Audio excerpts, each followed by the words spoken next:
Orang di pedalaman Kalimantan, Sulawesi itu pertama itu nyari kayu, tapi bawaan hidayat lama-lama bikin masjid.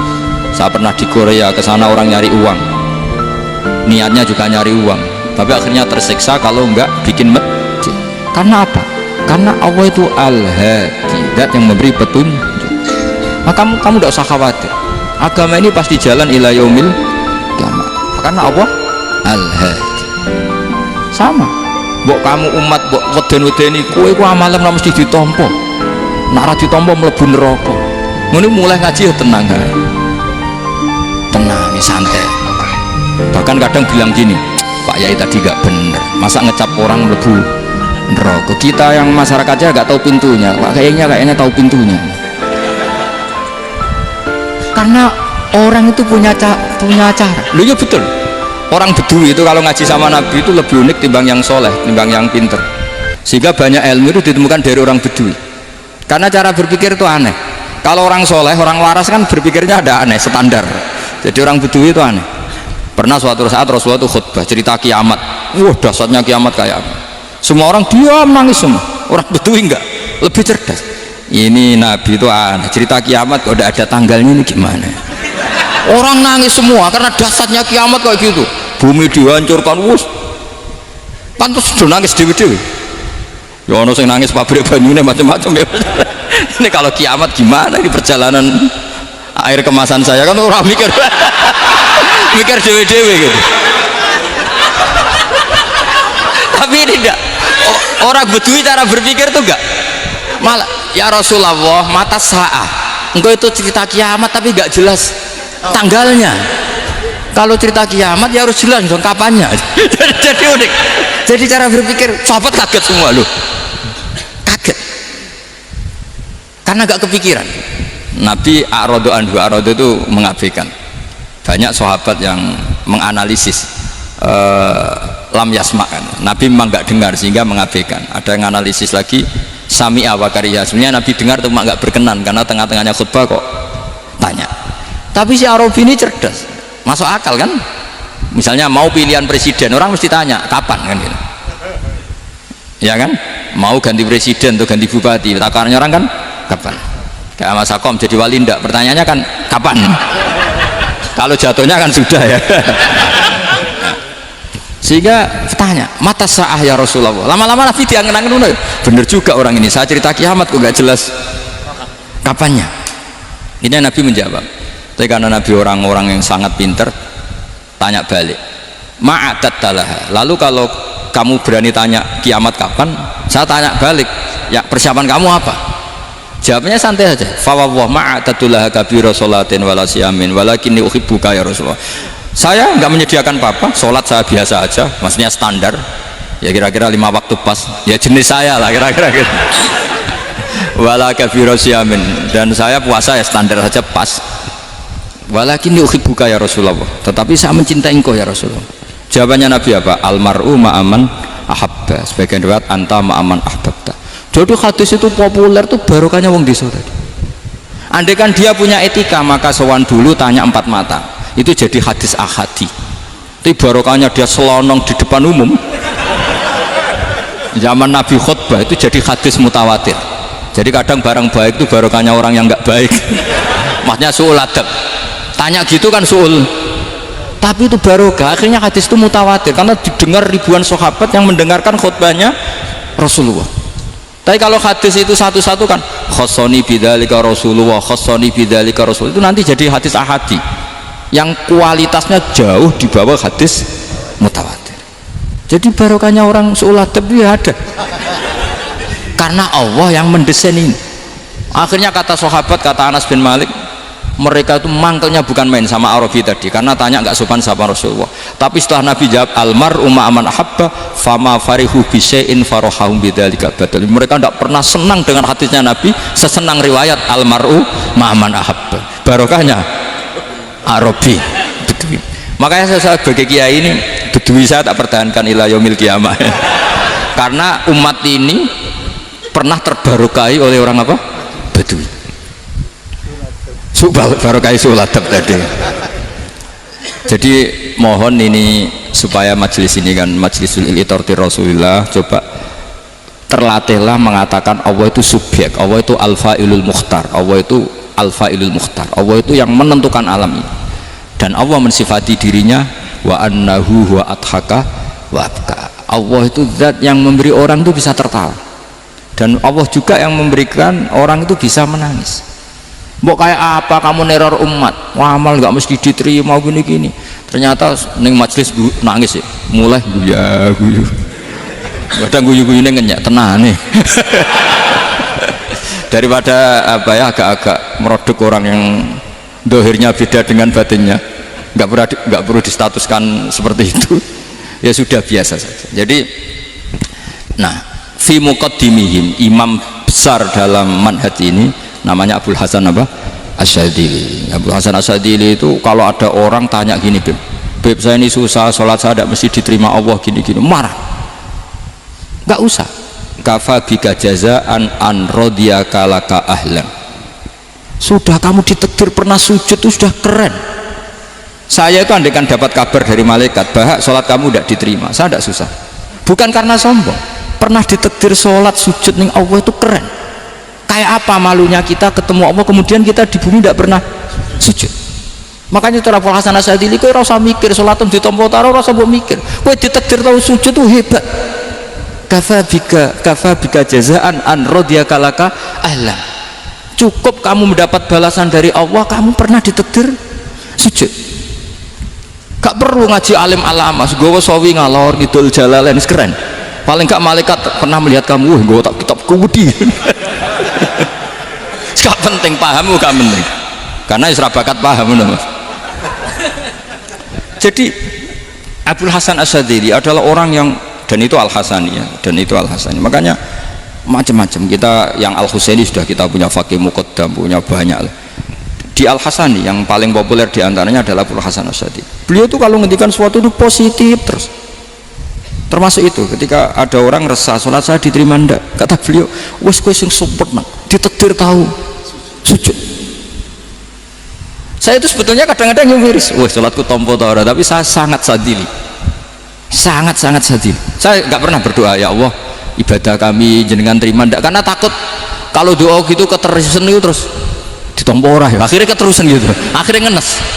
Masa orang pernah sujud ngenes, lama-lama gini setan masuk, apa artinya saya sujud ternyata gak diterima. Lu wong kawula kok iskal tentang pernah sujud. Itu kan ibarat gini, kamu ngasih uang sama orang tua kamu, misalnya Habib Soleh ngasih uang Habib Ali, terus apa artinya tak kasih, kemudian beliau tidak terima kasih, itu kan lucu. Terima kasih tidak terima kasih, seorang anak ngasih orang tua itu keren. Makanya saya bangga dengan Habib Soleh ketika beliau mengumrohkan Habib Ali, sudah mendaftarkan haji Habib Ali. Nggak usah mikir diterima apa enggak, wes keren, itu sudah perilaku yang keren, yang hebat.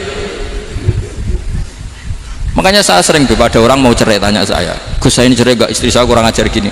Gak usah, tapi bojoku lo judes, uang di bojoku wes keren, paling gak kowe ra darani jomblo.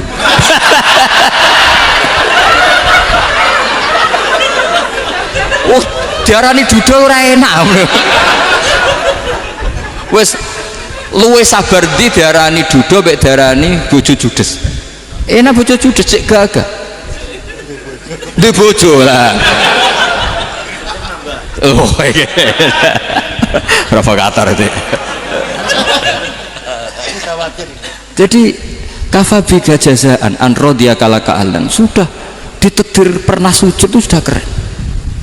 Dulu ulama ala hadan nampak, ulama dulu cara berpikir seperti itu. Makanya ulama dulu kalau nafsiri wasjud waqtarib sudah pernah sujud. Di Quran nggak pernah ada ayat wasjud san sujudo siro ingkana kada wa kada ingkunta mutayakinan bikobuli sujudi, kan ada sujud ya sujud saja, tidak usah mikir makbul apa tidak makbul.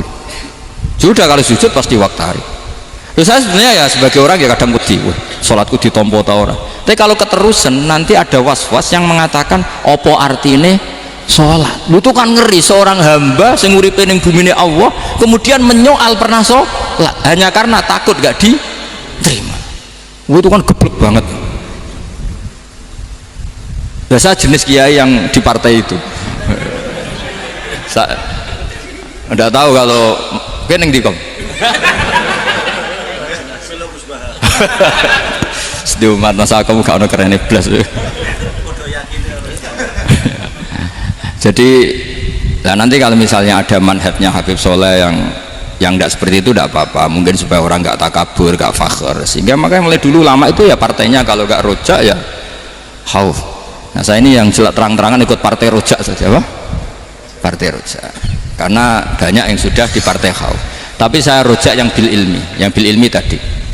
Makanya Sayyidina Umar radhiyallahu anhu itu yang namanya sama sujud, saya itu punya kitab Habib Soleh pernah tak tunjukin tulisan tangan saya, muji-muji sujud.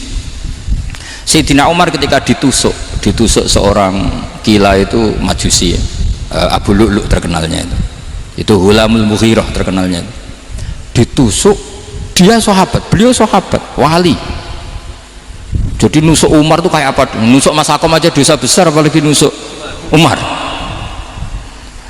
Itu ketika ditusuk dia itu ya punya dendam, namanya manusia itu punya dendam, maksudnya namanya orang kan mangkel sama yang nusuk. Kalau orang mangkel itu inginnya kan yang nusuk itu masuk neraka. Tapi apa kata Umar? Ngendikan gini, tanya pertama, yang nusuk saya siapa? Orang Majusi. Orang Majusi, Hulamul Mughirah.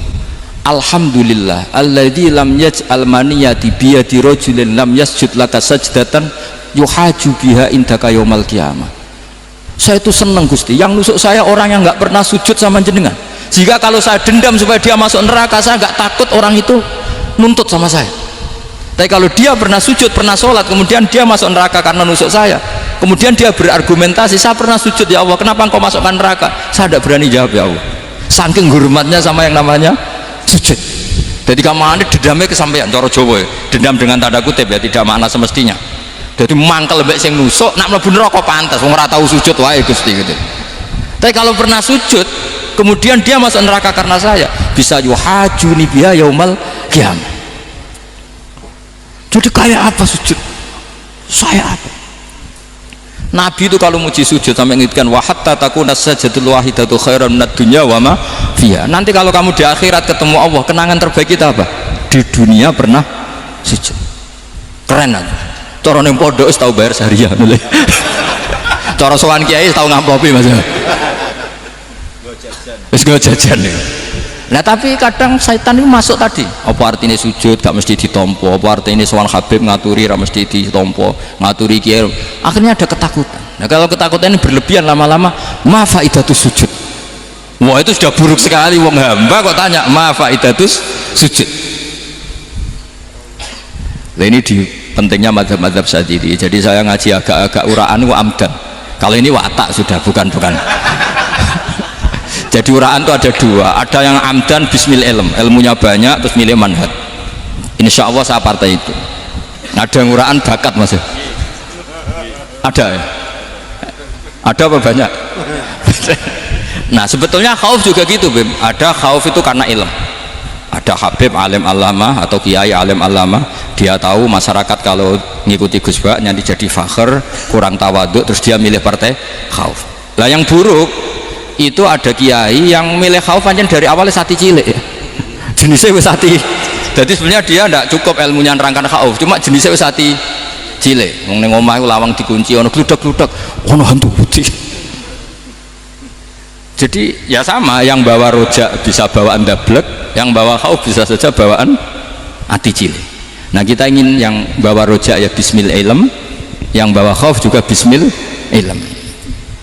Ya ono teh Mas, wong sing ati gede pegawene dua blek tapi enggak bawaan rojak, bawaan dablek. Ada yang ati cilik tapi bawaan khauf. Jadi mengatakan khauf tapi sebetulnya bawaan ati cilik. Nah kita inginnya ndak, kalau rojak ya bismillah kayak Abdul Hasan Asyadzili, kalau yang kampanye khauf kayak Sayyid Abdul Haddad bawaan apa? Ilm. Sehingga kita ini Qul inni ala bayyinatin mir rabbi, semua itu berdasar ilmu sing jelas welo-welo. Makanya semua nabi memaklumatkan apa? Qul inni ala bayyinatin mir rabbi. Jadi semua ilmu syaratnya apa? Bayyinah. Bayyinah itu kebenaran ilmiah sing jelas welo-welo. Makanya itu yang disebut Allah Subhanahu wa taala mensifati kekasihnya yaitu Nabi Muhammad sallallahu alaihi wasallam, lam yakunil ladzina kafaru min ahlil kitabi wal musyrikina munfakkina hatta ta'tiyahumul bayyinah rasulun minallah yatslu suhufam mutahhar. Niku Kanjeng Nabi saking cerdase meneh dek wong Islam, wong musyrik, wong kafir ngerti logika yang dibangun Nabi saja kuat infikak dari kemusyrikannya. Makanya disebut munfakin. Orang-orang musyrik, orang-orang kafir tidak munfakin, tidak tercerabut dari akar akidahnya hatta ta'tiyahumul bayyinah. Itu siapa? Rasulun minallah yatlu suhufan mutahhar. Masyhur itu debatnya Nabi dengan orang-orang musyrik. Mereka bilang, ya Muhammad, kita ini urusannya banyak, kasusnya banyak, lalu anda mengajarkan ke Tuhan satu, masa urusan banyak cukup Tuhan satu? Itu enggak fair Muhammad. Aja'alal alihata ilaha wahida inna hadza la syai'un ujab. Urusan kita banyak, masyakil kita banyak, muskilah kita banyak, kalau Tuhannya satu tidak cukup Muhammad. Nabi dengan santainya memberi penjelasan, ya sudah gini saja, kalau kamu jadi budak atau pembantu, majikan kamu banyak, semuanya merintahkan kamu, semuanya bikin aturan untuk kamu, kamu suka enggak? Ya gak suka Muhammad, kalau majikan kita banyak repot. Ya sudah, Tuhan kamu itu majikan kamu, kalau banyak perintahnya beda-beda kamu pusing. Ya udah Mat, Tuhannya satu aja Mat. Karena Nabi bayyinah, orang itu bisa dibalik-balik pikirannya. Ya, makanya disebut daraballahu mathalan rajulan fihi syuraka'u mutasyakisuna wa rajulan salamal lirajul hal yastawiyani masalah alhamdulillah. Jadi Nabi itu kalau adu argumentasi itu luar biasa. Jadi segampang itu Nabi memberi apa? Argumentasi. Karena beliau adalah al-hujjatul balighah. Jadi Nabi itu gak pernah kalah. Pernah Nabi debat sama orang Yahudi, Muhammad, saya ini turunan Ibrahim, kita ini Israel ya, kita tahu Israel adalah turunan Nabi Israel, nama lain dari Yakub, Yakub bin Ishak bin Ibrahim. Padahal Yakub ini punya anak namanya Yahuda, makanya Yahuda bin Yakub bin Ishak bin. Kita ini yang mirip Ibrahim, bukan kamu. Tapi orang Yahudi itu nggak apal nasabnya, sehingga mereka bilang kita ini saking baiknya Ibrahim saja pengikut kita. Terus digojlok oleh Nabi, Ibrahim itu buyute Yahuda, makanya digojlok, ha antum ha ulai hajatum fi malakum bi ilm falimatu hajuna fi ma laysa lakum bi ilm. Kita adu debat itu sudah ilmiah, kenapa kamu menjadi tidak ilmiah? Kenapa Muhammad? Terus Allah menurunkan wa ma unzilatit taurat wal injilu illa min ba'di afala ta'qilun. Artinya gini, kalau Ibrahim dikatakan Ibrahim Yahudiyah, itu sama dengan saya berkali-kali podo karo sampean misalnya ngendikan Mbah Zubair itu pengagumnya Gus Roji misalnya, padahal Gus Roji bin Ubab bin Maimun bin Zubair, misalnya Gus Roji bin Kiai Haji Ubab bin Kiai Haji Maimun bin Kiai Haji Zubair. Nah Ibrahim itu kan Yahuda bin Yakub bin Ishak bin Ibrahim, terus mereka bilang Ibrahim itu pengikut Yahudi. Itu kan kebalik-balik. Kayak Habib Hasan itu pengagum Habib Soleh, kan Habib Hasan rohnya ini gimana, ini sih mbahnya kok dianggap. Nah sehingga orang Yahudi ketika Nabi berdebat, beda dengan Nabi Muhammad SAW. Ketika ditanya kenapa kamu yakin agama tauhid, millata abi, karena ini agama nenek moyang saya, millata abikum apa? Ibrahim. Jadi jelas akhirnya orang Yahudi ngerti. Ya kan sama dengan mengatakan tadi Pak Karno itu pengagum Puan Maharani, kan aneh nggak kalimat itu? Mbah Hasyim Asy'ari itu pengagum Gus Dur, gak lucu itu debat. Jadi Nabi itu orang yang bayyinah itu kalau menerangkan kebenaran itu bahkan orang kafir pun bisa infikak, bisa munfakin, tercerabut dari akar kekafiran. Nabi itu mudah sekali merubah logika. Makanya di Quran sering ada kata aro'aitum, karena memang tadi. Nah saya mohon apapun pilihan anda rojak kayak Abdul Hasan Asy'adili tadi, ketika orang resah sujudnya diterima apa enggak, sholatnya diterima apa enggak, beliau bisa berargumentasi betapa pentingnya sujud. Wes aja kowe iku kawula, tahu sujud iku keren. Sampeyan bayangkan betapa malunya kita kalau kita ketemu Allah kemudian di dunia enggak pernah. Lho paribasane kula mlebu swarga lah iku isin. Mlebu swarga tapi ning donya ora tahu isin. Sama seperti kue di guru saurip-uripmu ora tahu salam template wis. Kira-kira seperti meskipun salam template ora penting. Ya ora penting to, misalnya soleh salam template 50.000 duwe wis akeh ngono. Nama sako penting kudu rokok. Itu bukan nilainya kok, betapa malunya kita. Saya dulu mau sarang, andai kan tidak pernah khidmah sama yuk malu tenan sebagai apa? Santri. Makanya Sayyidina Umar ketika beliau dibunuh orang, itu pertanyaan pertama, dia pernah sujud enggak? Enggak pernah. Andai kan dia pernah sujud, maka saya tidak berani masukkan dia masuk neraka. Takutnya dia protes sama Allah, ya Allah saya pernah sujud kenapa harus di neraka? Atau Umar ditanya Allah gini, Umar kue ridho wong sing tahu nyembah aku kemudian dia di neraka, kayak apa ya? Jadi makanya Umar ketika wafat ketika alhamdulillah alladzi lam yaj'al maniyati biyadi rajulin lam yasjud laka sajdah. Ya, jadi saya mohon sekali jadi majelis ini sebuah majelis mubarak, caranya tauhidnya dibenarin ya, apa tauhidnya dibenarin. Jadi Allah itu adhaka wa abka, Allah itu al-hadi, Allah itu ar-razzaq, sehingga menteri ekonomi mbok salah rumusillah wong tetep mangan, mergo Allah itu ar-razzaq. Mbok negara dikelola keliru lah wong tetep mangan, wong Allah itu ar-razzaq. Kiai rada akeh sing di masalah, tapi ya tetep agama ini jalan. Lho andai kan syaratnya agama ini kiai ini bener, wah ya repot. Kowe iso bayangno masakom bener terus. Tapi agama ini berkali-kali coba di TV itu banyak nyun sewu, ada ustadz, ada kasus apa, ada kiai, kadang ada masalah hukum. Agama ini jatuh enggak masalah. Padahal di TV sudah dinasionalkan kan, ada kiai terlibat kasus hukum atau ustadz tertangkap karena melakukan apa itu. Tapi enggak ngefek karena agama ini bisifdillah wa biriayatillah. Sama. Negara mana-mana kadang manajemen ekonominya enggak jelas, tapi masyarakat ya makan karena Allah Razzaq. Sama, aku kancanan Mas Ako mengeluh tapi Allah adhaka, akhirnya iso guyu padahal orang untungnya belas kancanan dede tapi karena Allah itu adhaka. Nah kita dengan istri yang kita cintai, dengan keluarga kadang nangis karena Allah itu zat yang bisa memberi abka, wa annahu wa adhaka wa abka, terus wa annahu wa amata wa ahya. Kita tidak ingin mati, wah ya mati ya mati saja karena kita objek. Nah hidayah itu seperti itu. Allah al-hadi, apa? Allah itu kayak apa? Korea negara ateis, nggak kebayang di sana ada ngaji aqidatul awam mabadi fikih. Sekarang banyak. Saya tuh kalau beli aqidatul awam kerdusan tak kirimkan ke Korea sebelum saya ke Korea, karena sebagian santri saya di Jogja, di sana ada ngaji aqidatul awam, ngaji takrib, bahkan saya di sana dilagokno sakduna fid dunya. Kayak apa Allah kalau ingin bikin hidayah? Karena Allah itu al-hadi. Wong Indonesia digerakno seneng duit, bareng seneng duit mau apa? Korea. Setelah di Korea tersiksa karena gak ada tempat sujud, akhirnya urunan. Segampang itu kalau Allah mengendaki. Itu nggak dibenem MUI, nggak dibenem, karena Allah al-hadi. Jadi saya mohon sekali tauhid ini dibenerin dulu. Allah tetap al-fa'ilul mukhtar, apa? Al-fa'ilul mukhtar, sehingga Allah mensifati dirinya adhaka wa abka. Mbok kamu bendung kayak apa, orang ngaji saya tetap guyu. Sekarang iso mbuli saya, oh Gus Bab yang ngaji tidak guyu. Allah yang memberikan guyu kamu itu. Andai kan sesuai status kamu, kowe ora ngarep guyu, utang akeh, jatuh tempo, bojo ora percaya. Gede-gede kayak paham. Ya, jadi ini tak isyatkan jenengan, saya ini tadi bawa kitab Fathur Rahman di Thalibi Ayatul Quran, mau tak kasihkan hadiah ke saya, itu Marhafid, sebagai penyempurna karena beliau sudah Al-Husaini. Semoga ini dapat barokahnya Al-Hasani. Ini dikarang oleh zurianya Abdus Salam bin Masis. Abdus Salam bin Masis adalah guru dari Abul Hasan apa?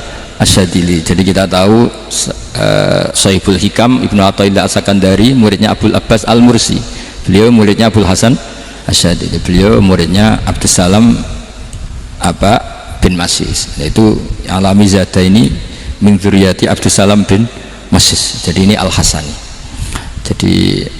Jadi ini sudah klub karena mulai dulu ya tradisinya gitu, banyak sabaib ngaji barojak bafadol, nanti yang bafadol barojak yang ngaji Habib lagi, seperti sanadnya Soleh di Sarang ya, Soleh ngaji Bahmun, tapi Bahmun ngaji Sayyid Alawi Sadat ya, ngaji Sayyid Zaini Dahlan, nanti setelah Sayyid Zaini Dahlan ngaji Ajam lagi Usman Adim Yati. Jadi ya biasa mulai dulu silsilah ya seperti itu. Jadi seperti dulu Ibnu Abbas termasuk Qorobatu Rasulillah. Jadi dulu Qorobatu Rasulillah itu Bani Hasyim sama Bani Muttalib. Tapi kalau sekarang ya tentu para sadat, para habaib. Dulu biasa Ibnu Abbas ngaji ke Zaid bin Sabit. Itu Ibnu Abbas yang mencium tangannya Zaid bin Sabit. Tapi Zaid bin Sabit juga mencium tangannya Ibnu Abbas karena Qorobatu Rasulillah Shallallahu Alaihi Wasallam. Jadi saya mohon semuanya itu insaf bil ilm, ya, insaf bil ilm. Kayak tadi munfakina hatta ta'tiyahumul bayin. Jadi bayinah itu orang yang kalau menerangkan itu memberi penjelasan sing jelas welo-welo. Itu siapa? Rasulun minallah yatslu suhufam mutahharam. Al-Fatihah.